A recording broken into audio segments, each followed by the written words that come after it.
দেখুন বন্ধুরা, মশলাটা বেশ ভালোভাবে কষানো হয়ে গেছে, হালকা তেলও রিলিজ করতে শুরু করেছে। এই পর্যায়ে আমি ভেজে রাখা ট্যাংরা মাছটা মশলার সঙ্গে কষানো মশলার সাথে দিয়ে দেবো, দিয়ে একবার আমি এদিক ওদিক করে নেড়ে দেবো। যেহেতু আমি গরম জলটা অ্যাড করছি তরকারিতে, এই জন্য কোনো অসুবিধা নেই। মশলার সাথে একটু নেড়ে নিলে ভালো লাগবে, বেশ ভালো লাগবে।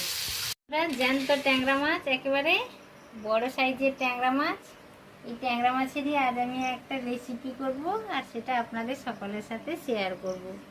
একেবারে তিনটে বড় আছে আর বাকিগুলো সব মাঝারি সাইজের, কিন্তু একেবারে জ্যান্ত ট্যাংরা।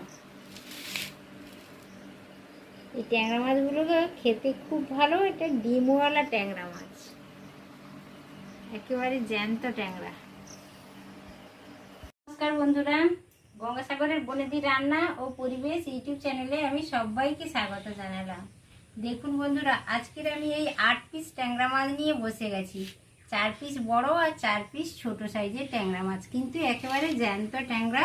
আমি আস্ত অবস্থায়ও আপনাদের দেখিয়েছি। মাছগুলো এখন ভালো করে পরিষ্কার করে কেটে ধুয়ে নিয়েছি। এবার মাছটাতে লবণ হলুদ মাখিয়ে নেব। মাছটা রান্নার একটু আগে থেকে যদি লবণ হলুদ মাখানো হয় মাছে, তাহলে রান্নাটা করতেও সুবিধা হয় আর খেতেও বেশ সুস্বাদু লাগে। তো বন্ধুরা, দেখতে থাকুন শুরু থেকে শেষ পর্যন্ত, পাশেই থাকার অনুরোধ করলাম।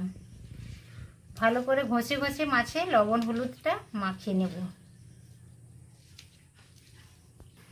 মাছটাতে ভালো করে আমি লবণ হলুদ মাখিয়ে নিয়েছি 5-7 মিনিট আগে। এবার দেখুন, উনানে একটা কড়াই বসিয়ে দিয়েছি, জালও লাগিয়ে দিয়েছি। কড়াইটা গরম হয়ে গেছে। এই মুহূর্তে আমি সরষা তেল দিয়ে দেব। রান্নাটা আমি সরষা তেলেই করছি। 2 চা চামচ আমি তেল দিয়ে দিলাম। তো এই তরকারিটা করার জন্য বন্ধুরা আমি কি ব্যবহার করছি দেখুন। একটা বড় সাইজের টমেটোকে বেটে নিয়েছি, 3টে কাঁচা লঙ্কা আধা চেরা করে নিয়েছি, আর 2টো পেঁয়াজকে আমি গ্রেট করে নিয়েছি, আদা বেটে নিয়েছি, প্রয়োজন মতো দিয়ে দেব। আর গুঁড়ো মশলা দেখুন সমস্ত আধা চামচ করে আছে। জিরে গুঁড়ো আধা চামচ, ধনে গুঁড়ো আধা চামচ, ঝালের জন্য লাল লঙ্কা নিয়েছি আধা চামচ, আর অল্প নিয়েছি কাশ্মীরি লাল লঙ্কার গুঁড়ো, আর আধা চামচেরও কম নিয়েছি হলুদ গুঁড়ো। তো সমস্ত কিছু আমার দেখানো হয়ে গেছে। এদিকে কড়াইতে তেল দিয়েছিলাম, তেলটাও বেশ ভালো করে গরম হয়ে গেছে, ধোঁয়া বেরোতে শুরু করছে। এর দ্বারা বোঝা যাচ্ছে যে তেলটা ভালোভাবে গরম হয়ে গেছে। এবার মাছগুলো আমি ভাজার জন্য কড়াইতে তুলে দেব। কিন্তু বন্ধুরা, ট্যাংরা মাছ ভাজতে একটু প্রবলেম হয়, ট্যাংরা মাছ ফাটতে থাকে, ওই জন্য একটু সাবধানে ভেজে নিতে হবে।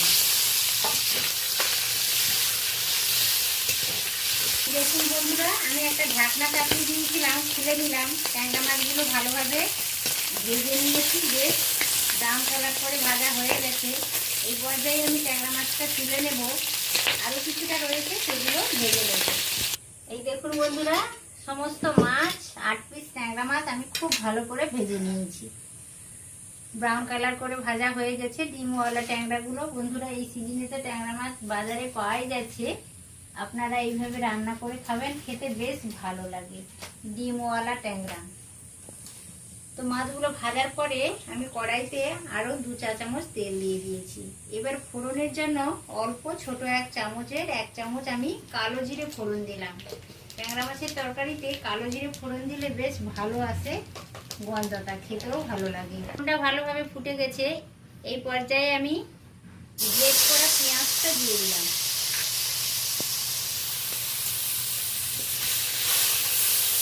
হালকা আঁচে মশলাটা রেডি করে নেব।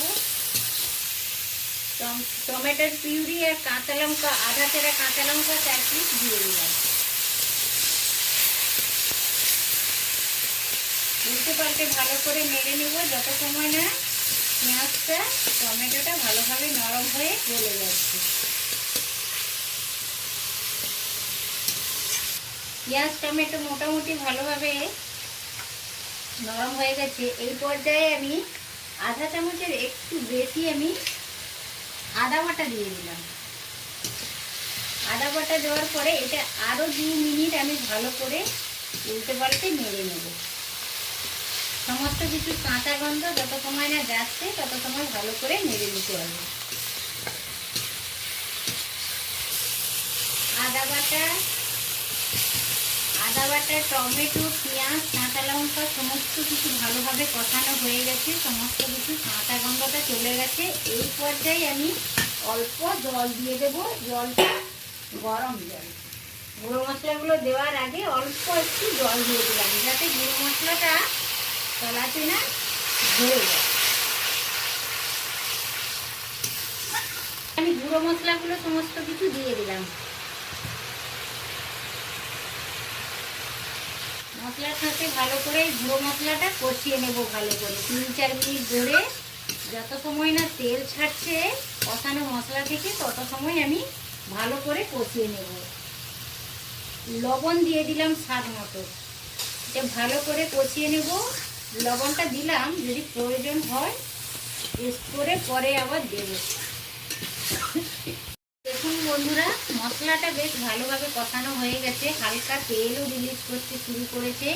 এই পর্যায়ে আমি ভেজে রাখা ট্যাংরা মাছটা মশলার সঙ্গে কষানো মশলার সাথে দিয়ে দেবো, দিয়ে একবার আমি এদিক ওদিক করে নেড়ে দেবো। যেহেতু আমি গরম জলটা অ্যাড করছি তরকারিতে, এই জন্য কোনো অসুবিধা নেই। মশলার সাথে একটু নেড়ে নিলে ভালো লাগবে, বেশ ভালো লাগবে। কষানো মশলার সাথে ভেজে রাখা ট্যাংরা মাছগুলো দিয়ে দিয়েছি, ভালো করে একবার নেড়েও নিয়েছি। এরপর আমি ফুটন্ত গরম জলটা অ্যাড করছি। সব তরকারিতে বন্ধুরা অবশ্য চেষ্টা করবেন গরম জলটা ব্যবহার করার জন্য। ট্যাংরা মাছ খুব হতে একটু সময় লাগে, জল দিয়ে ভালো করে ফুটিয়ে নিতে হয়, না হলে ভেতরে শক্ত থেকে যায়, ট্যাংরা মাছের কোনো টেস্টই পাওয়া যায় না। ওই জন্য আপনারা ট্যাংরা মাছের পরিমাণটা অনুসারে জলটা ব্যবহার করবেন। তরকারিটা হালকা হাতে নেড়ে নিলাম, মোটামুটি প্রায় হয়ে এসছে, অল্প একটু বাকি আছে। এই দেখুন বন্ধুরা, আমার হাতে 3টে কাঁচা লঙ্কা, তরকারিটা কমপ্লিট হয়ে গেছে। কাঁচা লঙ্কা 3টা দিয়ে দিলাম, এটা অপশনাল, আপনারা দিতে পারেন না পারেন। আমার কাছে কিন্তু ধনে পাতাটা নেই, ট্যাংরা মাছের তেলে ঝাল করলাম। ট্যাংরা মাছের তেলে ঝালে যদি একটু ধনে পাতা দেওয়া যায় তাহলে খুবই ভালো লাগে। আপনাদের কাছে থাকলে অবশ্য ধনে পাতাটা অ্যাড করবেন, খেতে বেশ ভালো লাগে। আজ আমার কাছে ধনে পাতাটা নেই, ওই জন্য আমি দিতেই পারলাম না। এই দেখুন বন্ধুরা, ট্যাংরা মাছের তেলে ঝালটা আমার কমপ্লিট হয়ে গেছে। আমি একটা পাত্রে ঢেলেও নিয়েছি, দেখুন কতটা লোভনীয় লাগছে, দারুণ সুন্দর লাগছে। এখন আমি সার্ভও করছি।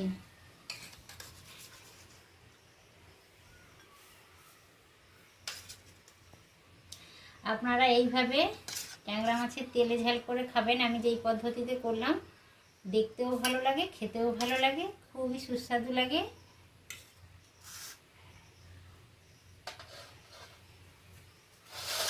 আমি সার্ভও করলাম।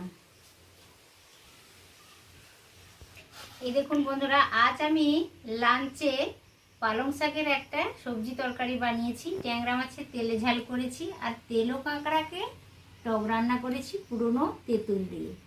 তো বন্ধুরা, এই গ্রামের ছোটোখাটো ভিডিও পেতে আমার চ্যানেলকে অবশ্য সাবস্ক্রাইব করবেন, ফ্রেন্ডসদের মধ্যে ছড়িয়ে দেওয়ার চেষ্টা করবেন, আর ভিডিওটা যদি ভালো লেগে থাকে অবশ্যই একটি লাইক দেবেন। আজ তাহলে আসি বন্ধুরা, আবারও দেখা হবে অন্য কোনো ভিডিওতে অন্য কোনো রেসিপির সাথে। তত সময় আপনারা সকলে সুস্থ থাকুন, ভালো থাকুন। নমস্কার।